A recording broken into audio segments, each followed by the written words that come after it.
This is the Emergency Medical Minute.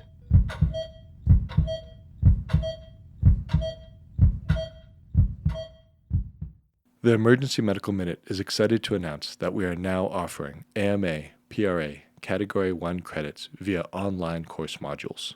To access these and for more information, visit our website at www.emergencymedicalminute.com/CME-courses, or simply click on the link in our show notes and create an account. All right.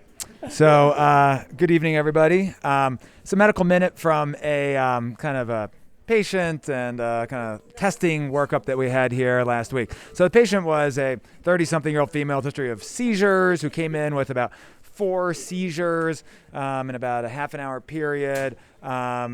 Was back to baseline here, and then actually on review of records, she has both a history of seizures and non-epileptic seizures, and follows up with neurology, has been non-compliant with her medications. I called neurology just to kind of talk about medications, look at their records, and they came down and saw her, and after they saw her, an order for Prolactin showed up in the computer, and to order a Prolactin level. And I was like, that's really strange. So I asked the nurse, and the nurse was like, they didn't say anything about it, but that's in the computer. Do you know why that is? I said, I'm not sure. It must have something to do with seizures, but let me take a look at it. So, it's a test that has been used to differentiate epileptic from non-epileptic seizures. Prolactin in general, most people know it probably as a hormone that stimulates lactation, as it sounds. It's secreted from the pituitary. I don't know exactly why it's associated with seizures, but there have been studies that have looked at it. And in true seizures, epileptic seizures, the level of prolactin goes up significantly, whereas in non-epileptic seizures, it tends not to.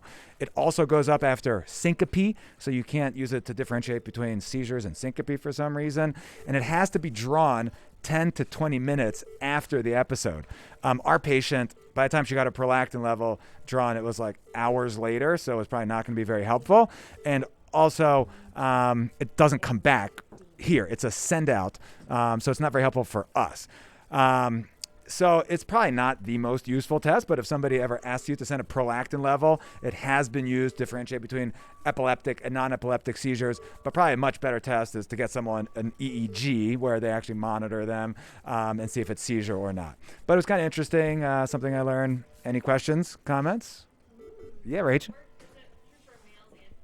I think so, yeah. I was wondering that myself, and I didn't see anything in the literature about only being used for females. The other kind of thing that makes it also not that helpful is some of the recommendations are if you check a prolactin level, you're supposed to check it the following day around the same time of day to see what their baseline prolactin level is around the time of day.